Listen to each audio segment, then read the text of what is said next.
मुख्यमंत्री अमरिंदर सिंह द्वारा लॉन्च किए गए घर घर निगरानी ऐप के तहत किस आयु से अधिक पंजाब की पूरी ग्रामीण और शहरी आबादी का सर्वेक्षण किया जाएगा। मतलब किस आयु से अधिक की के मतलब नागरिकों का के ग्रामीण और शहरी आबादी का सर्वेक्षण किया जाएगा। ऑप्शन ए है 20 साल, ऑप्शन बी है 25 साल, ऑप्शन सी है 30 साल, ऑप्शन डी है 35 साल। इसका सही जवाब है ऑप्शन सी 30 साल। पंजाब सरकार ने कोविड-19 के प्रसार को रोकने के लिए घर घर निगरानी के उद्देश्य से एक मोबाइल एप्लीकेशन शुरू किया है जिसका नाम है घर घर निगरानी ऐप। इस ऐप को पंजाब के मुख्यमंत्री अमरिंदर सिंह ने वीडियो कॉन्फ्रेंसिंग के जरिए लॉन्च किया था और इस अभियान के तहत 30 वर्ष से अधिक आयु के नागरिकों को पंजाब की पूरी ग्रामीण और इस अभियान के तहत 30 वर्ष से अधिक आयु के ग्रामीण और शहरी आबादी का सर्वेक्षण किया जाएगा। अब हम बात यहाँ कर रहे हैं पंजाब की, तो पंजाब में कुल जिलों की संख्या है 221। पंजाब का राजकीय पशु है ब्लैक बक। पंजाब का राजकीय पक्षी होता है नोडेंशियल गोसॉक। पंजाब में बांध है रंजीत सागर बांध जो कि रावी नदी पर बनाया गया है। क्वेश्चन नंबर दूसरा है, रेलवे सुरक्षा बल पुणे द्वारा शुरू की गई यात्रियों को स्क्रीनिंग करने के लिए तैनात रोबोट का क्या नाम है। ऑप्शन ए में है कैप्टन विक्रम, ऑप्शन बी में है कैप्टन अर्जुन, ऑप्शन सी में है कैप्टन विराट, ऑप्शन डी में है कैप्टन भीम। और इसका सही जवाब है ऑप्शन बी कैप्टन अर्जुन। इस अर्जुन का फुल फॉर्म है always be responsible and just used to be nice. इस अर्जुन का फुल फॉर्म है always be responsible and just used to be nice. Railway सुरक्षा बल पुणे ने ट्रेनों में सवार होने के दौरान यात्रियों को स्क्रीनिंग करने के लिए एक रोबोट लॉन्च किया है। इस रोबोट का नाम है कैप्टन अर्जुन। ये रोबोट स्क्रीनिंग और सर्विलांस को तेज करने के लिए इस रोबोट को लॉन्च किया गया है।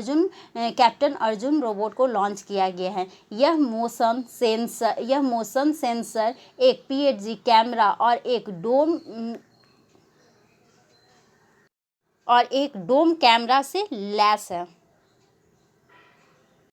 जून 2020 में धातु हस्तशिल्प सेवा केंद्र, जिसका फुल फॉर्म होता है MHSC, धातु हस्तशिल्प सेवा MHSC का फुल फॉर्म होता है धातु हस्तशिल्प सेवा केंद्र, मेटल हैंडक्राफ्ट्स सर्विस सेंटर। तो धातु हस्तशिल्प सेवा केंद्र यानी MHSC ने सुरक्षा 24 विकसित की है। यह MHSC यानी धातु हस्तशिल्प सेवा केंद्र किस शहर में स्थित है, यूपी के किस शहर में स्थित है। तो इसका सही जवाब है ऑप्शन नंबर बी मुरादाबाद। यह मुरादाबाद में स्थित है। सही जवाब है मुरादाबाद में MHSC स्थित है। हम इससे रिलेटेड और भी फैक्ट जान लेते हैं। उत्तर प्रदेश के मुरादाबाद स्थित मेटल हैंडीक्राफ्ट सर्विस सेंटर यानी MHSC ने सुरक्षा 24 विकसित की है। कोविड-19 महामारी के दौरान हस्तशिल्प को साफ सुथरा रखने के लिए क्लोरीन रहित कीटाणुनाशक घोल को विकसित किया गया है। यह घोल जो कि प्रकृति में गैर अम्लीय भी होता है, इस प्रकार तैयार होता है कि यह उत्पाद की कोटिंग और गुणवत्ता की रक्षा करता है। यह उत्पादों को प्रदूषित होने से सुरक्षित रखने में मदद करता है, मतलब गंदा होने नहीं देता है, प्रदूषित होने नहीं देता है। अब हम उत्तर प्रदेश की बात करें तो उत्तर प्रदेश में जिलों की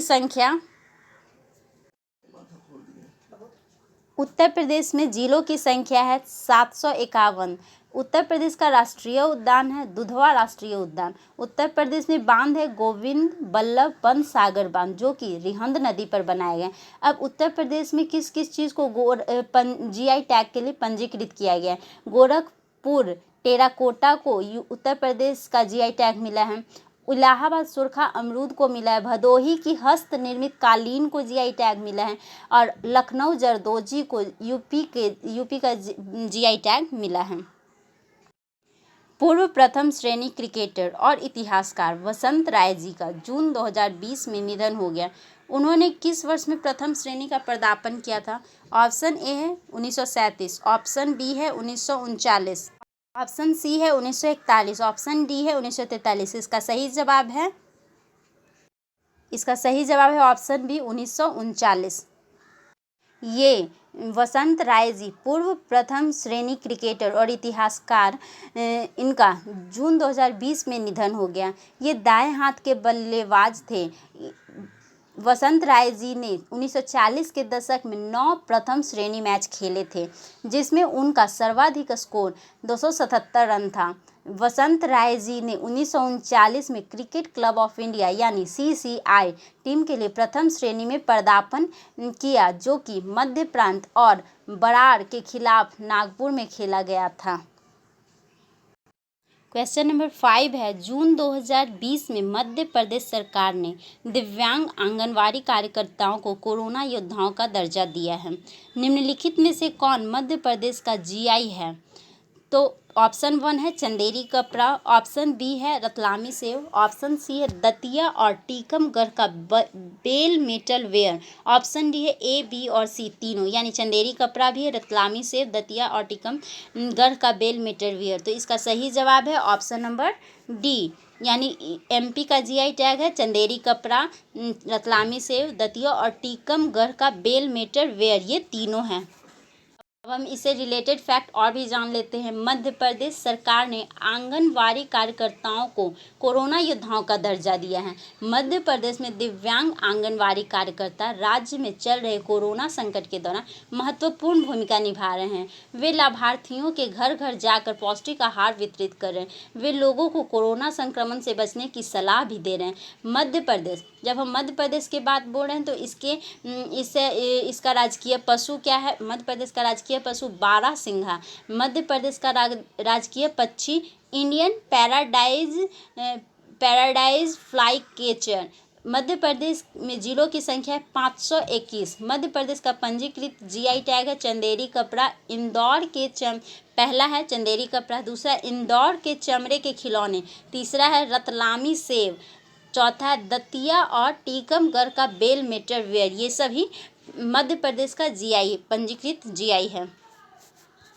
DRDO ने सुरक्षा बलों की वर्दी को साफ करने के लिए जर्मी क्लीन नाम से एक सैनिटाइजिंग चैम्बर को विकसित किया। इस चैम्बर को 15 मिनट के भीतर वर्दी के कितने जोड़े साफ करने के लिए डिजाइन किया गया है?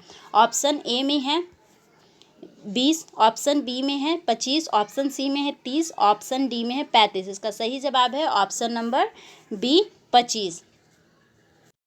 DRDO ने सुरक्षा बलों की वर्दी को साफ करने के लिए जर्मी क्लीन नाम से एक सैनिटाइजर चैम्बर विकसित किया है।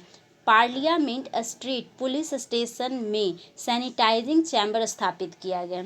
इस कक्ष में 15 मिनट के भीतर 25 जोड़ी वर्दी को स्वच्छ करने के लिए डिजाइन किया गया। DRDO ने पहले एक सैनिटेशन टनल और फुट सैनिटाइजेशन के लिए एक मैट डिजाइन किया था।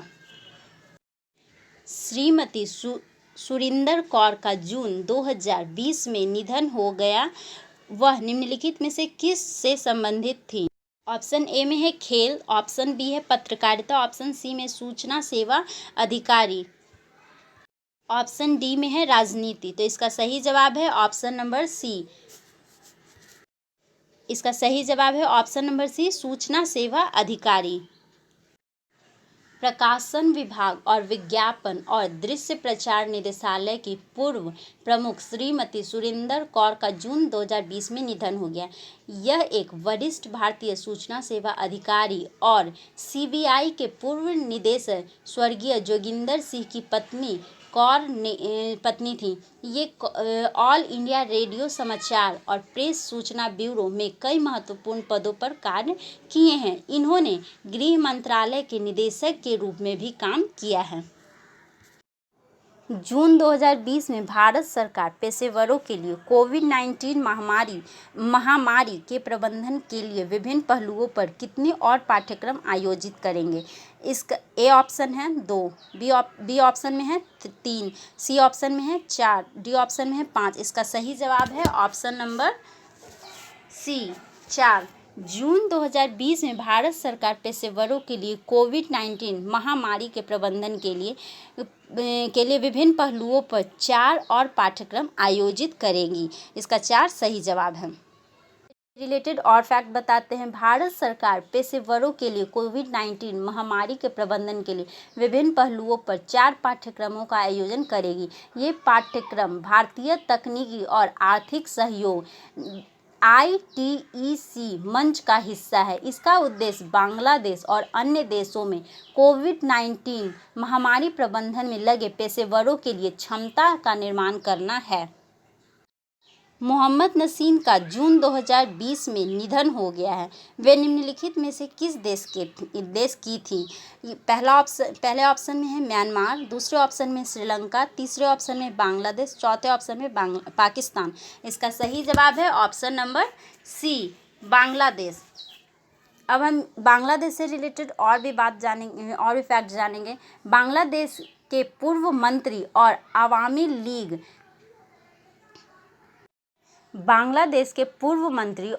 अवामी लीग प्रेसिडियम के सदस्य मोहम्मद नसीम का जून 2020 में ढाका में निधन हो गया। उन्हें स्ट्रोक आया था और शुरू में ही उन्हें कोरोना पॉजिटिव भी पाया गया था। वे अवामी लीग के प्रांत सदस्य और बांग्लादेश के पूर्व स्वास्थ्य मंत्री थे। मोहम्मद नसीम ने 2014 से 2019 के दौरान स्वास्थ्य और परिवार कल्याण मंत्री के रूप में भी कार्य किया था। बांग्लादेश, अब हम बांग्लादेश की बात करें तो बांग्लादेश की राजधानी है ढाका। बांग्लादेश का मुद्रा है बांग्लादेशी टका। बांग्लादेश के प्रेजेंट टाइम के राष्ट्रपति हैं अब्दुल हमीद। प्रधानमंत्री हैं शेख हसीना और वहाँ का बांग्लादेश का राष्ट्रीय खेल है कबड्डी। जून 2020 में केंद्र ने पॉजिटिव रोगियों का पता लगाने में मदद करने के लिए चिकित्सा पेशेवरों के संदर्भ में कोविड-19 रोग के निम्नलिखित नए लक्षणों में किसे जोड़ा है? पहले ऑप्शन में है गंध का नुकसान, दूसरे ऑप्शन में स्वाद की हानि, तीसरे ऑप्शन में दृष्टि की हानि, चौथे ऑप्शन में ए और बी दोनों, यानी गंध का नुकसान और स्वाद की हानि। तो इसका सही जवाब है ऑप्शन नंबर डी, ए और बी दोनों, यानी गंध का नुकसान और स्वाद की हानि। जून 2020 में केंद्र ने पॉजिटिव रोगियों का पता लगाने में मदद करने के लिए चिकित्सा पेशेवरों के संदर्भ में कोविड-19 रोग में 2 लक्षणों को और जोड़ा गया है, गंध का नुकसान और स्वाद की हानि। केंद्र ने पॉजिटिव रोगियों का पता लगाने में मदद करने के लिए चिकित्सा पेशेवरों के संदर्भ में कोविड-19 रोग के 2 लक्षणों को जोड़ा है। केंद्रीय स्वास्थ्य मंत्रालय द्वारा कोरोना वायरस लक्षणों की सूची में गंध की हानि, इसे एनोस्मिया कहते हैं, और स्वाद की हानि, इसे स्वाद की हानि को जोड़ा गया है। स्वाद की हानि को एज्यूसिया कहते हैं। अन्य लक्षण बुखार, खांसी, थकान, सांस की तकलीफ, बलगम और गले में खराश और डायरिया भी है। क्वेश्चन नंबर 11 है, जून 2020 में स्कीजोथोरैक्स सिकुसी रूमेंसिस नामक मछली की एक नई प्रजाति किस राज्य में पाई गई है? पहला ऑप्शन है सिक्किम, दूसरा ऑप्शन है अरुणाचल प्रदेश, तीसरा ऑप्शन है पश्चिम बंगाल, चौथा ऑप्शन है नागालैंड। इसका सही जवाब है ऑप्शन नंबर बी। इसका सही जवाब है option number B, Arunachal Pradesh. इस मछली से रिलेटेड और भी फैक्ट जान लेते हैं। अरुणाचल प्रदेश में मछली की एक नई प्रजाति खोजी गई है। इसका नाम है स्कीजोथोरैक्स सिकुसी रूमेंसिस रखा गया है। इस मछली की प्रजाति का नाम उस नदी के नाम से पड़ा है जहाँ से ये मिली है। इन्हें पूर्वी सियांग जिले के मीबो सर्कल के तहत गकांग क्षेत्र के पास सीकू और सीरूम नदी के जंक्शन से एकत्र किया गया है। यह मछली प्रचंड नदी के जल निकासी क्षेत्र में बसी हुई है। अरुणाचल प्रदेश की बात हो रही है तो अरुणाचल प्रदेश में कुल जिलों की संख्या है 251। अरुणाचल प्रदेश में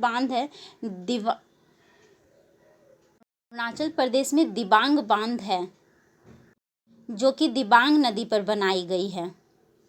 अरुणाचल प्रदेश में रंग नाडी बांध भी है जो कि रंग नाडी नदी पर ही बनाई गई है। अरुणाचल प्रदेश में सुबनसिरी लोअर बांध है जो कि सुबनसिरी नदी पर बनाई गई है। अरुणाचल प्रदेश का पंजीकृत जीआई है अरुणाचल ऑरेंज। प्रदेश का जीआई टैग है इडुमिश्मी टेक्सटाइल्स। जून 2020 में अटॉर्नी जनरल के वेणुगोपाल का 1 वर्ष का विस्तार पाने के लिए पूरी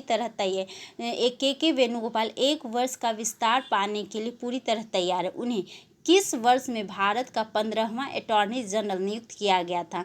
ऑप्शन ए है 2015, ऑप्शन बी है 2016, ऑप्शन सी है 2017, ऑप्शन डी है 2018। इसका सही जवाब है option number C 2017। Attorney general K Venugopal 1 वर्ष का विस्तार पाने के लिए पूरी तरह तैयार है। श्री वेणुगोपाल का 3 वर्षों का कार्यकाल 30 जून 2020 को समाप्त हो रहा है। श्री वेणुगोपाल को जून 2017 में पूर्व एजी मुकुल रोहतगी के व्यक्तिगत कारणों का हवाला देते हुए उन्हें पद त्याग करने पर नियुक्त किया गया था। उन्हें भारत का 15वां अटॉर्नी जनरल नियुक्त किया गया था और नरेंद्र मोदी सरकार के 2019 में दूसरा कार्यकाल जीतने के बाद वे इस पद पर बने रहे।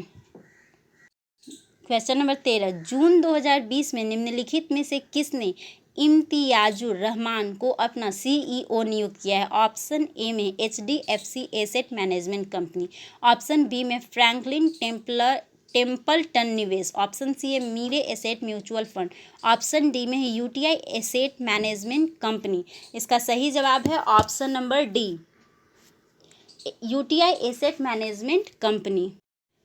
UTI asset management company AMC ने इम्तियाजुर रहमान को अपना CEO नियुक्त किया है। 2018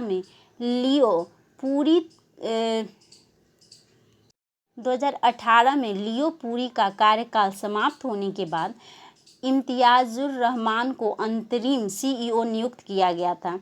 2017 और 2020 के बीच घरेलू कारोबार के लिए UTIMF की परिसंपत्ति आधार वार्षिक तौर पर 3.54% है। इसी अवधि में इसका घरेलू परिसंपत्ति आधार सालाना 13.88% था। क्वेश्चन नंबर 14 है, निम्नलिखित में से किसने सूक्ष्म लघु और मध्यम उद्यमों यानी MSME के लिए सुरक्षा वेतन नामक वेतन खाते की घोषणा की है? ऑप्शन ए में है India Post Payments bank, option B में Airtel payments bank, option C में है Paytm payments bank, option D में है NSDL पेमेंट्स बैंक। इसका सही जवाब है option number Airtel payments bank.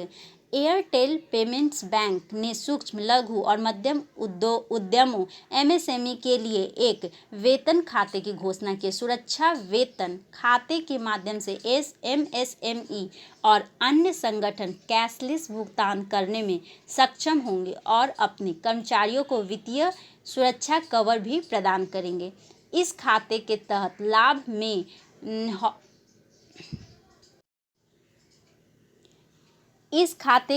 लाभ में हॉस्पिटैलिटी बीमा और व्यक्तिगत दुर्घटना बीमा कवर भी शामिल है।